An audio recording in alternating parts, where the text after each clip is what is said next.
Les artisans du site de billetterie en zone 3 pourront rejoindre bientôt leur nouveau site à Grand Bassam.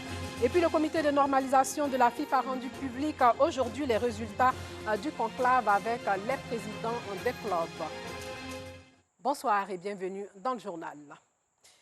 Consommer le cacao ivoirien, c'est le pari que veut réussir les Amis de San Pedro, une association en France.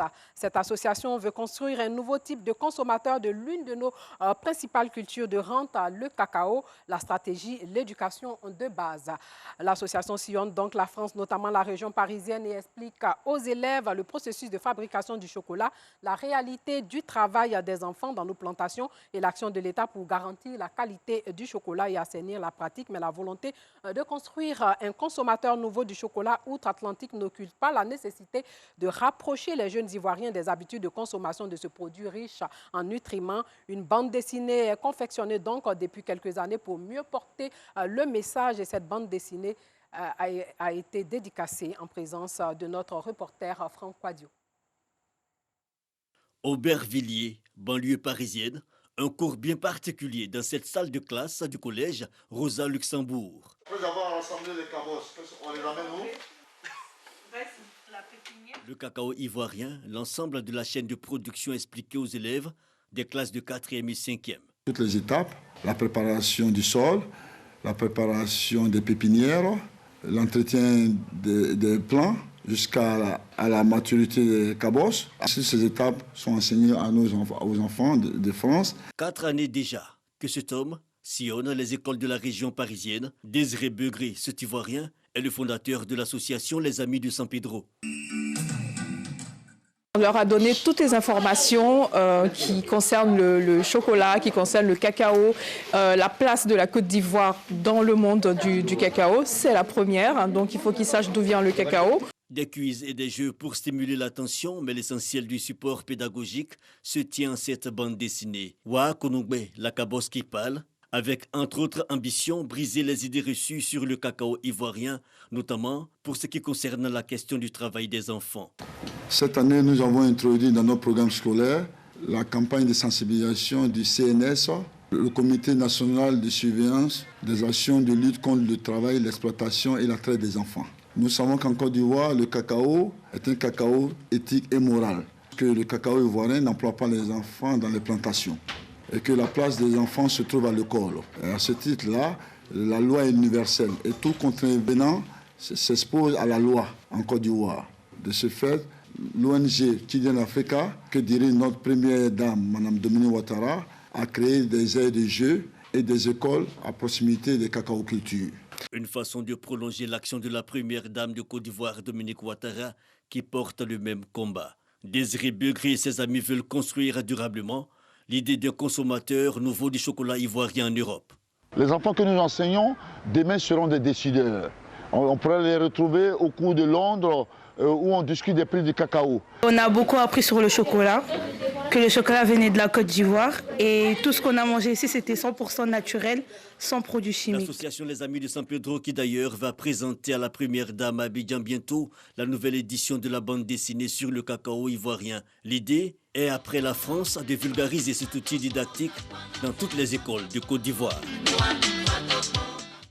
Parlons éducation, la situation financière des écoles privées au cœur d'une rencontre de l'association des fondateurs des écoles privées confessionnelles et laïques de Côte d'Ivoire. L'association lance un appel au gouvernement afin qu'il se penche sur leur situation. Anicette Conan était au siège de la FENEPLACI, c'est au Deux-Plateaux, dans la commune de Cocody. Ils étaient face à la presse.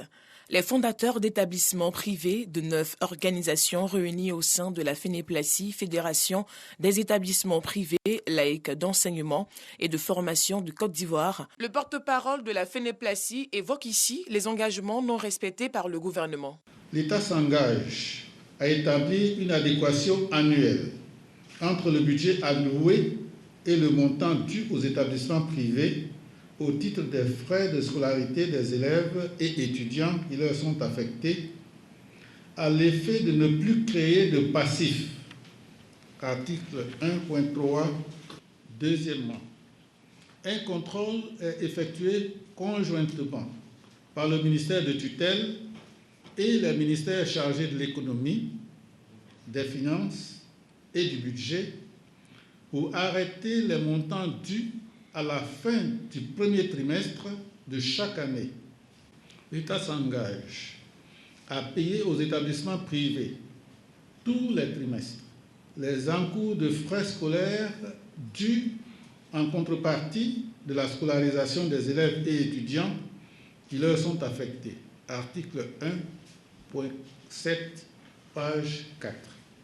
Mais hélas, force est de constater le non-respect de ces clauses contractuelles et l'inexistence du comité de suivi. Cette conférence de presse était l'occasion pour le président de la coordination des établissements privés de Côte d'Ivoire de lancer un cri de cœur au gouvernement. Ayant la charge et la responsabilité de former nos enfants, les parents de l'homme nous ont fait confiance et ont toujours été nos partenaires. Il fallait que nous présentions la situation pour que nos autorités comprennent que nous sommes en difficulté, nous sommes un secteur presque sinistré. Les problèmes financiers font qu'aujourd'hui nous n'en pouvons plus, que l'État nous aide dans cette mission éducative.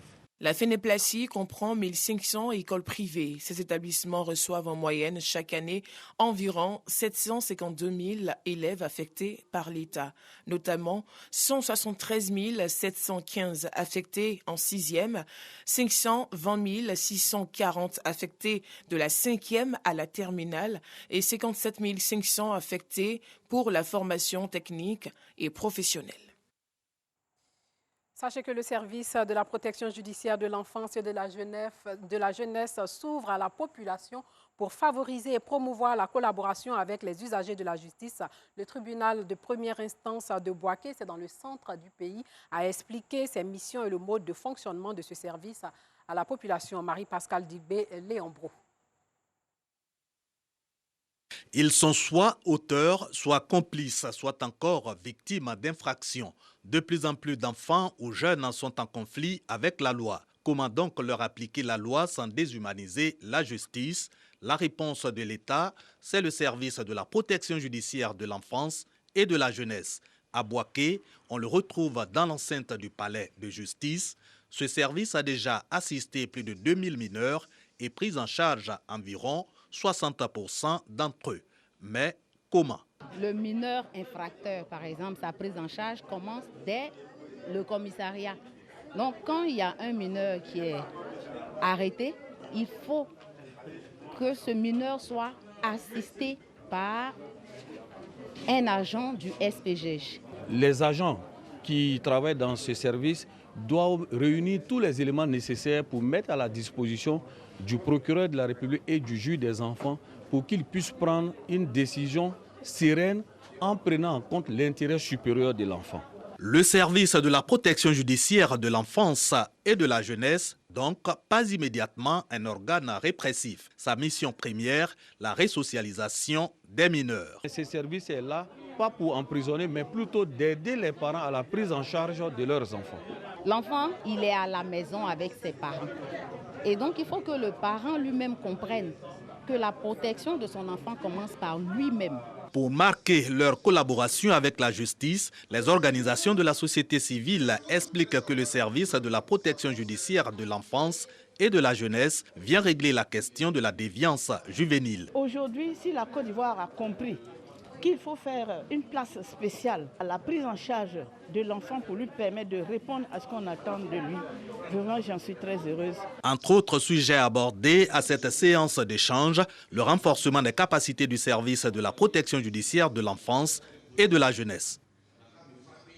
Un mot de culture, Les Affranchis du sort, l'œuvre de 235 pages de la journaliste écrivaine Agnès Crédy retrace la vie d'hommes et de femmes qui ont vaincu leur handicap, 20 histoires qui ont marqué lors de la dédicace de l'ouvrage à laquelle a assisté Antoine Bassa. Écrire pour donner de la voix. Écrire pour rendre hommage à des hommes et des femmes au destin parfois contrarié et controversé. Écrire pour raconter des histoires de vie, de courage, des histoires de personnes en situation de handicap qui ont pu affronter et vaincre le sort. Les affranchis du sort. Tel est l'intitulé de l'œuvre présentée ce mercredi 10 février par la journaliste Agnès Crédy. Ma rencontre avec ces personnalités emblématiques du monde des handicaps ou des handicapés a été une rencontre de curiosité journalistique d'abord, qui a été renforcée par un devoir d'humanité solidaire. Et c'était donc cela, un voyage au cœur de vie, au cœur de personnes engagées, cheminant avec beaucoup d'abnégation, beaucoup de courage, beaucoup de force et surtout beaucoup de dignité. Une œuvre de 235 pages dans laquelle l'auteur relate 20 pans de vie, 20 portraits d'hommes et de femmes qui ont refusé d'être des naufragés. Dieu m'a fait la grâce. Il m'a fait la grâce de me fermer les yeux physiques, mais de m'ouvrir les yeux intérieurs. Pour mieux adresser les questions liées à leurs conditions, les personnes en situation de handicap en appellent à la création d'un ministère dédié. Il faut un ministère dédié aux personnes handicapées parce que ce qu'il a fait est tellement énorme qu'on ne saurait le reléguer disons, à la tâche à une simple direction centrale. Il faut un ministère délégué pour les questions d'employabilité, pour les questions d'éducation, pour les questions d'inclusion, pour les questions de modernisation de l'administration. Les affranchis du sort est le 6e livre de la journaliste écrivaine Agnès Crédit, elle-même affranchie du cancer. En sport, le comité de normalisation a animé une conférence aujourd'hui au siège de la Fédération ivoirienne de football à Trècheville. Mariam Daoud Gabala, patronne du dit comité, a rendu public les résultats du conclave avec les présidents de clubs de Ligue 1, Ligue 2 et D3. Un seul leitmotiv, la reprise des championnats et celui du football féminin. Enfin, le bout du tunnel est là. Le ballon pourra à nouveau rouler sur nos terrains. Nous avons décidé de relancer les championnats. De relancer le championnat de Ligue 1, de Ligue 2 au mois de mars, le championnat de Ligue 3 et le championnat de football féminin au mois d'avril. Le championnat de Ligue 1 va débuter le 19 mars 2021 et s'achever le 27 juin 2021. Les championnats de Ligue 2 va démarrer une semaine après, le 26 mars 2021. Il va courir jusqu'au mois de juillet 2021. C'est un championnat qui va se jouer avec 3 poules. Pour ce qui est du bicéphalisme, à la tête de l'Africa Sport d'Abidjan, des problèmes liés au fonds de roulement des clubs et du Covid, Mariam Daoud Gabala s'est voulu très clair. Nous allons avoir un audit financier et un audit opérationnel. Donc, je ne peux pas confirmer ou infirmer ce que vous me dites. J'attends que les audits me parlent et en ce moment-là, les informations vous seront données. Pour ce qui concerne l'Africa Sport, écoutez, les clubs ont enregistré des équipes. Pour l'instant, je ne pense pas qu'on ait enregistré 2 équipes de l'Africa.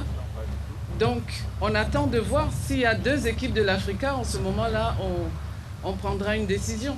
Enfin, pour ce qui est de l'affaire, Jean-Baptiste Sam Etiassé, l'ex-directeur exécutif de la FIF, Mariam Daoud Gabala a fait remarquer que son contrat avec la fêtière est arrivé à son expiration.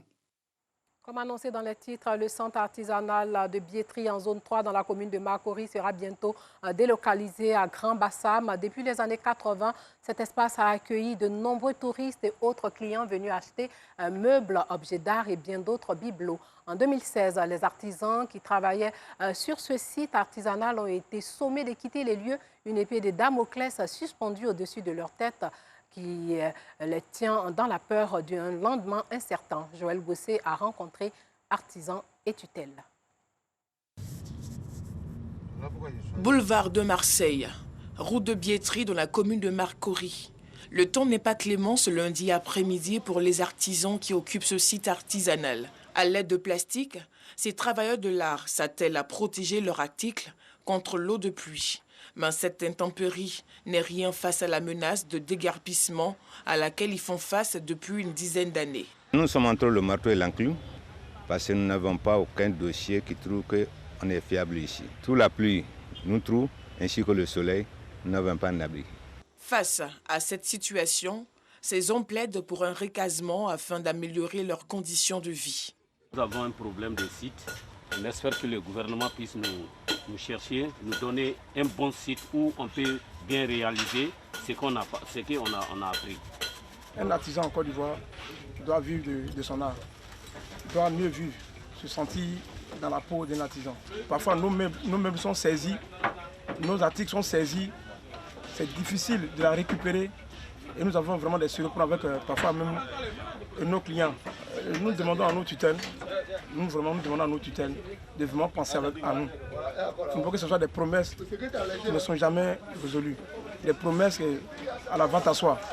Direction du ministère de l'Artisanat dans la commune du Plateau. Timité Enza, directeur des sites artisanaux de Côte d'Ivoire, nous fait savoir que des projets de relocalisation de ces hommes de métier sont en cours. Les artisans installés sur le site de boulevard de Marseille sont prévus pour être pris en compte dans un projet spécifique qu'on appelle le projet de la construction du marché de vannerie, du village de vannerie de Vitré. Le site de projet a déjà été acquis par l'État de Côte d'Ivoire. Ce projet est inscrit au programme d'investissement public de l'État.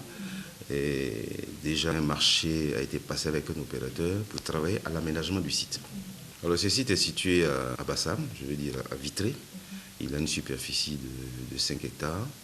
Les droits coutumiers ont été entièrement payés par l'État. Et nous travaillons, comme je l'ai dit tout à l'heure, à la mobilisation et à la recherche des ressources financières suffisantes afin de réaliser donc, les travaux dans les meilleurs délais. Le site des artisans du boulevard de Marseille existe depuis 1982. On y trouve notamment des couvreurs, des vanniers, des ferronniers d'art, des menuisiers et des tapissiers d'ameublement. Il abrite près de 250 artisans. Le 2 février dernier, l'autorité ivoirienne des régulations pharmaceutiques a annoncé un avis d'arrêt temporaire de la commercialisation de la spécialité Ferverse adulte sans sucre granulé pour la solution buvable en sachet. Le 11 février, c'est-à-dire hier, une autre note de rectification fait état de l'annulation de l'arrêt temporaire de commercialisation. Qu'est-ce qui a motivé ces deux notes? Une question qui nous a conduit à l'AIRP à la Riviera Bonoumen, c'est dans la commune de Cocody. En fait, tout est parti d'une alerte qui a été donnée par le laboratoire propriétaire de la marque de ce produit, exploitant de cette marque, qui a lui-même constaté au niveau de l'usine qui fabrique ce produit un défaut de fabrication. Donc, face à cet incident qui a été relevé au niveau des chaînes de fabrication du produit, le laboratoire a lancé une alerte au niveau de l'autorité de régulation pharmaceutique du pays d'origine. Et cette mesure qui a été donc préconisée par le laboratoire, qui est l'arrêt de la fabrication à partir de la date où l'incident a été détecté, et surtout l'arrêt de libération des lots qui ont été fabriqués à partir de cette date. Comme l'autorité de régulation du pays d'origine et les autres autorités ont reçu cette alerte. Face à cette alerte, l'AIRP, qui est l'autorité ivoirienne de régulation pharmaceutique, a réagi en émettant cet arrêt, cette suspension de l'autorisation du produit, le temps d'avoir toutes les informations et de vérifier surtout que les produits incriminés, les lots objets de cet incident, n'étaient pas présents sur le territoire ivoirien.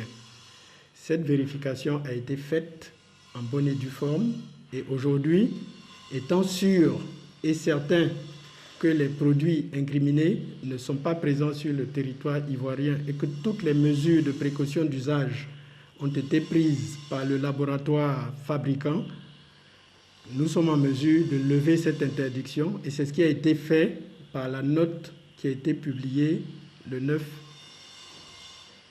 février. Voilà. Mais malheureusement, ce phénomène a été drainé par les réseaux sociaux et